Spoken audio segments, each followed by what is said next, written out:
KP Malik ji, कोई लेके गया कोई गया, ये अलग विषय है, लेकिन स्वाभिमान कहीं ना कहीं खाप पंचायतों का बहुत होता है। जैसे अनिल जी ने कहा, बहु बेटियां, सब पंचायतों ने कहा हमारी बहु बेटियां हैं, ये हमारी बेटियां हैं ये। और ये अब छुपा नहीं रह गया कि इस मध्यस्थता कराने में, अमित शाह जी के यहाँ तक ले जाने में कौन किसानों का नेता था। ये बात अब किसी से छुपी नहीं है, आप उस पर कितना भी पर्दा डालें। और अगर कोई इनके बीच का, इन किसान नेताओं के बीच का कोई शख्स ये लाइजनिंग कर रहा था, ये मध्यस्थता कर रहा था, तो उसे क्या याद नहीं था कि बहु बेटियों की इज्जत का भी सवाल है। एक बयान टिकैत साहब का वायरल हुआ था कि श्री ब्रजभूषण सिंह जी सम्मानित हैं, सांसद हैं, मंत्री रह चुके, उन्होंने मंत्री बना दिया था, जरूरत पड़ेगी तो बेटियां वहां भी चली जाएंगी, उनकी रैली में भी चली जाएंगी। इस बयान से थोड़ी शंका तो बड़ी थी, लेकिन मलिक साहब, आप तो दिल्ली में रहते हैं, आपके तो तमाम देश के सब मंत्रियों में, प्रधानमंत्रियों के कार्यालय तक आपके संपर्क होते हैं, ब्यूरोक्रेसी पकड़ लेती है। 11 बजे जो अमित शाह के घर पर बैठक हुई, उसमें सब जानते हैं कि टिकैत साहब की एक बड़ी भूमिका रही। अगले दिन सुबह जब पंचायत सम्मेलन हो रहा था, मैंने उस समय लाइव किया। उस समय तक सत्यपाल चौधरी जी को, चौधरी सुरेंद्र जी को, पुष्पेंद्र जी को, इनको अता पता ही नहीं था कि रात के 11 बजे कौन ले गया, क्या बातें हुई। तो मलिक साहब, आंदोलन क्या ऐसे बेचे जाते हैं? आपको तो बड़ा अनुभव है, आपने बड़ा देखा है। और बेचे जाते हैं तो क्या पहली बार टिकैत साहब को बहुत बड़ा झटका लगने जा रहा है? देखिए संजय जी, जो आप रात की घटना की बात कर रहे हैं, वो तो एक छोटी सी झांकी थी। उससे पहले लगातार चीजें चल रही थी। और चाहे हमारे पुष्पेंद्र जी हों, चाहे सोलंकी साहब हों, ये हनुमान हैं और ये भी पहलवान हैं वहां क्षेत्र के। इनके यहाँ दिमाग से काम नहीं चलता है। वहां पे कुछ लोग दिमाग से खेल रहे हैं, पर्दे के पीछे से खेल रहे हैं, और उनका मकसद जो है वो पैसा और पद है। और वो सरकार का भरपूर सहयोग कर रहे हैं और उनके सामने खूब नाच गाना दिखा रहे हैं और रिझा रहे हैं सरकार को, ताकि उनको जो है बहुत बढ़िया वारफेर मिले और उनको बढ़िया मलाई मिले और बढ़िया चंद सिक्के राजा उनकी तरफ उछाल दे। उसमें ये लोग नहीं चल पाएंगे। और मोहरा बने हुए हैं ये अबोध बालक बालिकाएं। ये कुश्ती के खिलाड़ी हैं, जैसा मैंने पहले भी आपको कहा था, ये कुश्ती के माहिर खिलाड़ी हैं, लेकिन ये राजनीति के माहिर खिलाड़ी नहीं हैं। इसलिए इनको यूज किया जा रहा है, इनका प्रयोग किया जा रहा है, और ये उनके लिए सिर्फ अस्त्र हैं।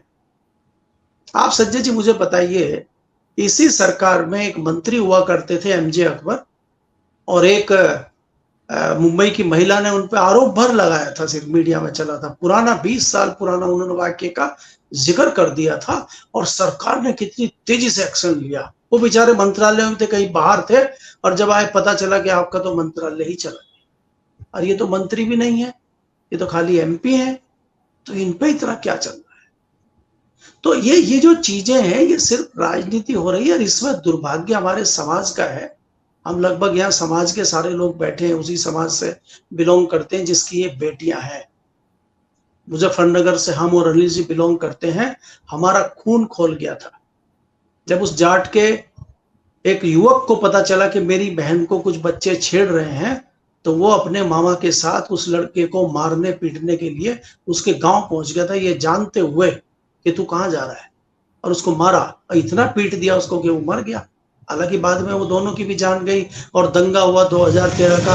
और देखिए आज तो आप इसको कह रहे हैं कि ये जाट की लड़ाई है और सरकार की लड़ाई है, और कहीं कोई बात होती है जाट की और किसी और की लड़ाई हो जाती है, और उस टाइम मुजफ्फरनगर के दंगे को कहा हिंदू मुस्लिम दंगा बताया गया, और जिसका भरपूर फायदा भारतीय जनता पार्टी ने सेंट्रल में और उत्तर प्रदेश में उठाया। लेकिन यहां में ये समझ में नहीं आ पा रहा है मेरी कि जाट समाज जो है उसकी चिंता भारतीय जनता पार्टी को नहीं है। एक व्यक्ति के ना हटाने से मुझे लगता है लगभग 70% जाट वोटर जो है वो विमुख है भारतीय जनता पार्टी से। जैसा कि अभी अनिल जी ने भी कहा कि पश्चिम उत्तर प्रदेश में जिस दिन ये बच्चे हरिद्वार गए थे, एक बहुत बड़ी सिंपैथी का माहौल था। लेकिन हमारे अब सम्मानित उनको हम तो बाबा कहते हैं, और उन्होंने इतना बढ़िया बयान दिया, हमें तो समझ में ही नहीं आया कि वो जी बता रहे हैं उनको, ब्रजभूषण शरण जी। तो ये तो आश्चर्यचकित करने वाली बात है। तो कई लोगों को लगा कहीं इनको गर्मी में कुछ दिमाग विमाग में तो नहीं हो गया, नरेश टिकैत जी को उनको पानी वानी पिलाओ भाई। तो आज हो क्या रहा है, आप जो बात कर रहे हैं कि इनको अमित शाह के पास ये रात को पहलवान गए, मैंने पहले भी कहा गए नहीं है, ये ले जाए गए। कौन भूमिका बना रहा था ले जाने की, कितनी बार उससे पहले अमित शाह से उन लोगों की मीटिंग हुई, क्या क्या तैयारियां हुई, क्या क्या बोला जाएगा। आज ही मेरी शाम को उन सूत्रों से बात हुई है, उन्होंने कहा जरूर जरूर जाएंगे जेल में, और नया इलेक्शन भी होगा, और उनके परिवार का कोई अध्यक्ष भी नहीं उस फेडरेशन का बनेगा। इतनी इंफॉर्मेशन तो संजय जी आज ही हम दे देते हैं आपको, समझे। इसमें समाज के ही कुछ लोग लगे हुए हैं, और जयचंदों की कमी हमारे समाज में भी अब नहीं रही है। हमारा समाज वो समाज नहीं रहा है। मुझे लगभग 30 साल हो गए हैं यहाँ पे राजनीति दिल्ली की देखते हुए, पार्लियामेंट को कवर करते हुए। एक समय ये होता था कि 10-12 कैबिनेट मंत्री होते थे, एमओएस होते थे, एमपी होते थे, और जाटों की तूती बोलती थी। हरियाणा, पंजाब, राजस्थान, पश्चिम उत्तर प्रदेश के जाटों की तूती, और चरण सिंह जैसे नेता पार्लियामेंट में रहते थे। उनके बाद उस तरह के नेता नहीं रहे, लेकिन अजीत सिंह जैसे और बाकी लोगों ने जाटों का झंडा उठाए रखा। वीरेंद्र सिंह जी भी थोड़ा लेके चले, लेकिन बीच में झंडा उनका नहीं संभाल पाए वो। तो आज तो वहां कोई है ही नहीं। आज तो वहां पे चरण चारण चाटुकारण और चंपारण, क्या क्या उनको आप बोलेंगे, वो लोग कर रहे हैं। तो ये देश का दुर्भाग्य है, और इस समाज का दुर्भाग्य, बेटियों का दुर्भाग्य है।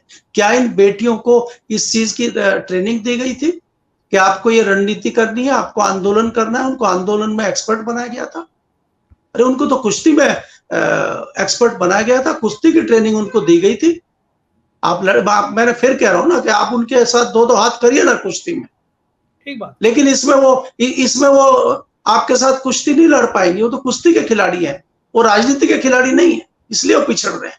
और इसीलिए कुछ राजनीतिक और सियासी सियार, और उनको क्या बोलेंगे कि जो गीदड़ और उनको भेड़िए, वो उनका फायदा उठा रहे हैं। मलिक साहब, ये लाइन बड़ी अच्छी लगी कि एसएसपी कह रहा है कि योगी जी की सरकार में ठाकुर आंदोलन करेंगे तो कैसा लगेगा। ये टैगलाइन अनिल जी ने दे दी है ना? लेकिन मैं इससे मैं इतर बात करना चाहता हूं संजय जी। देखिए, सभी लोग आज बहुत उंगलियां राकेश टिकैत पे उठा रहे हैं, लेकिन मैं कहता हूं हमारे राकेश भाई बहुत इनोसेटिव व्यक्ति हैं, सीधे सच्चे व्यक्ति हैं, उनको कुछ पता नहीं है। उनके जो सेक्रेटरी हैं, उनके जो पीए हैं, वो जो पर्ची लिख के दे देते हैं या वो जो सेटिंग कर देते हैं, वो उतना ही करते हैं। उनके पीछे एक बहुत बड़े क्रांतिकारी हैं, उनका नाम यहाँ बैठे सब व्यक्ति जानते हैं, जो कभी सामने नहीं आते हैं, वो पर्दे के पीछे ज्यादा रहते हैं, मौकों पे कभी कभी दिखते भी हैं, बोलते भी हैं। बहुत अच्छे किसान, अघोषित किसान नेता है वो, और किसानों के बाकी संगठनों पे भी उनका जबरदस्त कब्जा है। असली खेल वही करते हैं। नाम नहीं बताएंगे? दूसरी बात ये, और नाम बता दें, नाम मैं बताता हुआ अच्छा नहीं लगूंगा। पत्रकार को बिल्कुल उस तरह की चीजें नहीं करनी चाहिए। वो पुष्पेन जी और यहाँ पे सतपाल जी बैठे, ये कर लेंगे, क्योंकि ये राजनीतिक लोग भी हैं। और अब वो बता रहे हैं, देखिए अनिल जी बता रहे हैं, सुन लीजिए। हाँ बताइए अनिल जी। मलिक साहब से पूछा, मैं तो सामान्य, हाँ दिल्ली वाले। तो आप राकेश टिकैत को जानते हैं, अनिल भाई इतना बढ़िया, आपको नहीं पता उनके सेक्रेटरी कौन है? आपको नहीं पता कौन उनके राष्ट्रीय नेता है? ना, वो राष्ट्रीय नेता आपका, देखिए मंत्री जो होता है, मंत्री साइन करने के लिए होता है, असली काम तो सेक्रेटरी करता है। मैं तो सेक्रेटरी को बड़ा मानता हूं मंत्री से भी। तो मेरे हिसाब से वो जैसे आईएएस सेक्रेटरी होता है किसी मंत्रालय का। ईमानदारी से कह रहा हूँ, मुझे नहीं पता, मैं इसलिए पूछ रहा था आपसे कि मेरा वाकई। चलिए वो अनिल जी बता देंगे, अभी अनिल जी बताएंगे। अनिल जी के मुंह से कहना है युद्धवीर सिंह जी के बारे में है। अच्छा, जाट महासभा के राष्ट्रीय नेता हैं, क्योंकि ये मलिक होके गोलमोल कर रहे हैं, तो युद्धवीर सिंह जी हाँ, तो मैं ये कहना चाह रहा हूँ संजय भाई कि ये जो चीजें चल रही हैं, वो राकेश टिकैत जी के अलावा उसमें बहुत बड़ा अमला है। राकेश टिकैत जी को एक चेहरा बनाया गया है, बाकी इसके पीछे कई लोग हैं जो रणनीति चल रही है। और मैं थोड़ा सा, अगर आप मुझे समय देंगे, तो मैं इस आंदोलन में कहां से क्या हुआ वो भी बता दूंगा। आंदोलन जब चल रहा था, उसमें किस प्रकार से राकेश टिकैत की एंट्री हुई, किस प्रकार से आंदोलन खाप को सौंपने की तैयारी हुई, क्यों, उसके पीछे क्या रणनीति थी, उससे पहले सारी तैयारियां, सारी बातें सरकार से हो गई थी। वहां यह हुआ कि आंदोलन खाप पंचायत को सौंप दिया जाए तो क्या होगा, तो खाप पंचायत को जैसे ही आंदोलन सौंपा जाएगा, सरकार 3 एक्शन लेगी। एक तो इनके खिलाफ जो है जांच शुरू कर देगी पुलिस, दूसरा इनको ऑर्गेनाइजेशन से हटा देगी, और तीसरा जो लड़कियां हैं उनके बयान होने शुरू हो जाएंगे। ये 3 एक्शन सरकार एक दिन में कर देगी। तो ये लोग जो खाप पंचायत के क्रांतिकारी नेता थे, ये कहेंगे देखिए भाई, सरकार ने काम शुरू कर दिया है, लिहाजा हम आंदोलन समाप्त करते हैं, अगर और कोई बात होगी तो हम दोबारा आंदोलन शुरू करेंगे।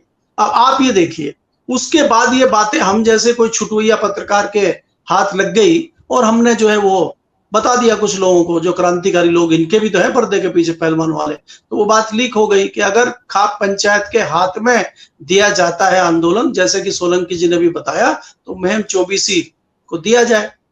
बात ये हुई, लेकिन ये मुहिम 24 में भी पहुंच गए, वहां भी माइक हाथ छीन लिया इन्होंने, तो इन्होंने आंदोलन अपने हाथ में ले लिया। और उस आंदोलन में मांग क्या रखी गई, जो वहां पे मुहिम में पंचायत हुई और 1 घंटा अलग कमरे में 11 लोगों की मीटिंग हुई, और बाहर निकल के कागज पे जो सेक्रेटरी ने लिख के दिया, वो क्या पढ़ा भाई साहब ने, पगड़ी वाले भाई साहब ने, कि देखिए हम लोग जिस दिन मोदी जी पार्लियामेंट का उद्घाटन करेंगे, हम भी पार्लियामेंट में पंचायत करेंगे। बताइए, आप कह रहे हैं कि जिस दिन शेर आएगा पानी पीने के लिए नदी पे, हमारी बकरी भी जाएगी उसी दिन। तो इसका रिजल्ट क्या होगा जी? मैं इतने दिन से संसद को कवर करता हूं, जब संसद चलती है, संसद में कोई एक्टिविटी होती है, तो ऑटोमेटिकली धारा 144 लागू हो जाती है। पार्लियामेंट पे आपका आंदोलन करना, पार्लियामेंट का आपको पंचायत करना, इसका मतलब ये आपका जो जंतर मंतर है उस पर आप कर रहे हैं। क्योंकि पार्लियामेंट पर जो आंदोलन होते थे उसको वोट क्लब कहते थे, वोट क्लब को हटा के जंतर मंतर पर रख दिया गया है। तो जंतर मंतर पर अगर आप है, वही पार्लियामेंट है।